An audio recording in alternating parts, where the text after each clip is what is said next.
নমস্কাৰ আপোনালোক সকলোকে মোৰ ইউটিউব চেনেল টিচাৰ্ছ কৰ্ণাৰলৈ পুনৰ এবাৰ স্বাগতম জনাইছোঁ। আজিৰ ভিডিঅ'টিত এটি গুৰুত্বপূৰ্ণ খবৰ আপোনালোকক দিবলৈ ওলাইছোঁ। খবৰটি এই যে নেশ্যনেল এডুকেশ্যন পলিচি, যাক আমি থোৰতে NEP বুলি কওঁ, NEP 2020ৰ চতুৰ্থ বৰ্ষপূৰ্তি উপলক্ষে শিক্ষা সপ্তাহ এক কাৰ্যসূচী, সপ্তাহজোৰা কাৰ্যসূচী অসম চৰকাৰৰ শিক্ষা বিভাগৰ ফালৰ পৰা চেলিব্ৰেট কৰিবলৈ, উদযাপন কৰিবলৈ ব্যৱস্থা গ্ৰহণ কৰা হৈছে। আৰু এই উদযাপন 5 আগষ্টৰ পৰা 11 আগষ্টলৈকে কৰা হ'ব।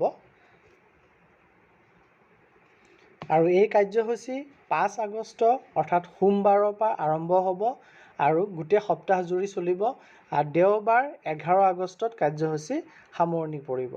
আৰু কোনদিনাখন আমি কি কাৰ্যসূচী বিদ্যালয়ত কৰিব লাগিব সেইটো আমাক দি দিছে।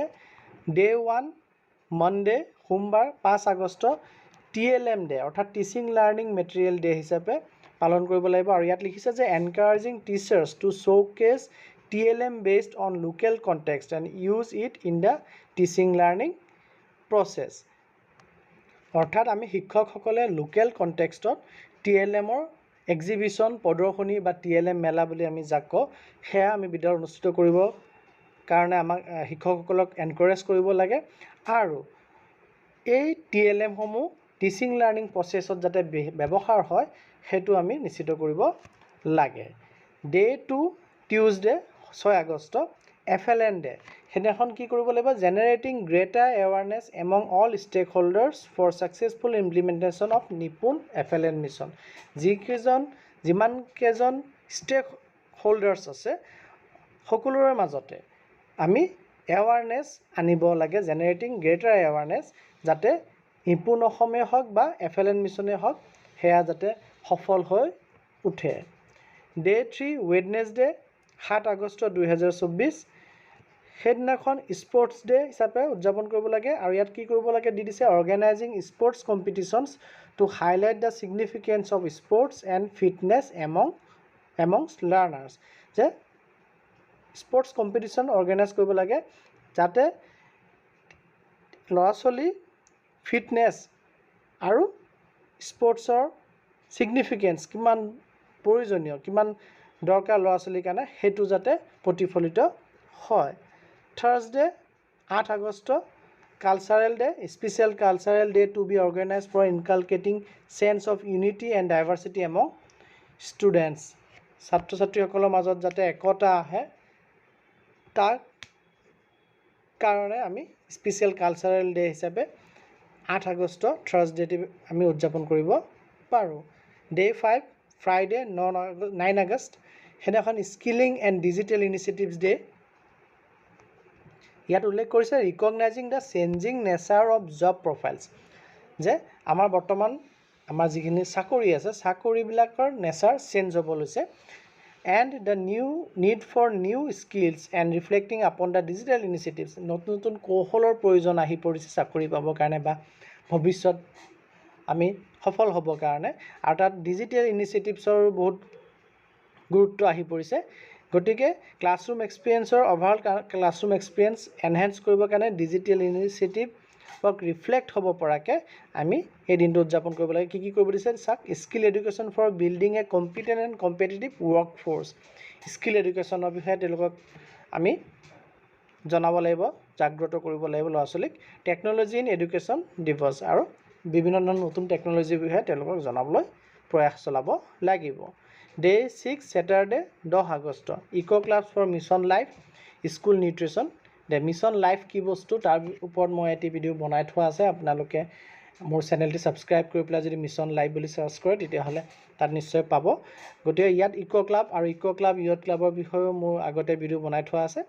Establishment of new eco' clubs in schools and organising plantation drive in schools under plan for mother initiative to strengthen the bond between students and their mothers and mother art.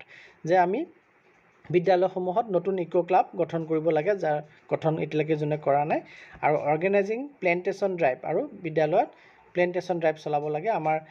যিহেতু আমাৰ ইয়াত অমৃত বৃক্ষ আন্দোলন চলি আছে, প্লেণ্টেশ্যন ড্ৰাইভ হ'বই। প্ৰতিখন LP স্কুলে অতি কমেও 35 জোপা গছপুলি ৰোপণ কৰিব লাগে আপোনালোকে সেইটো গম পায় আৰু এজোপা গছ মাৰ নামত বুলি এটা ট্ৰেণ্ড চলাইছে এটা হেশটেগ চলাই আছে প্লেণ্ট ফৰ মাদাৰ বুলি সেইটো আমি চলাব লাগে যাতে ল'ৰা ছোৱালী আৰু মাকৰ মাজত আৰু আমাৰ পৃথিৱীখনৰ মাজত এটা যোনটো বণ্ড আছে যোনটো যোগসূত্ৰ আছে সেইটো যাতে ষ্ট্ৰেংথেন হয় আৰু শক্তিশালী হৈ উঠে তাৰপিছত সানডে 11 আগষ্ট শেষৰ দিনাখন কমিউনিটি ইনভলভমেণ্ট ডে দিনাখন আমি কি কৰিব লাগিব fostering collaboration with local communities SMCs NTP PTA মানে parent teacher association PRLs for encouraging social emotional well-being of students and providing an ecosystem for skill development, celebrating birthday, special occasions, তিথি ভোজন, involving the community as a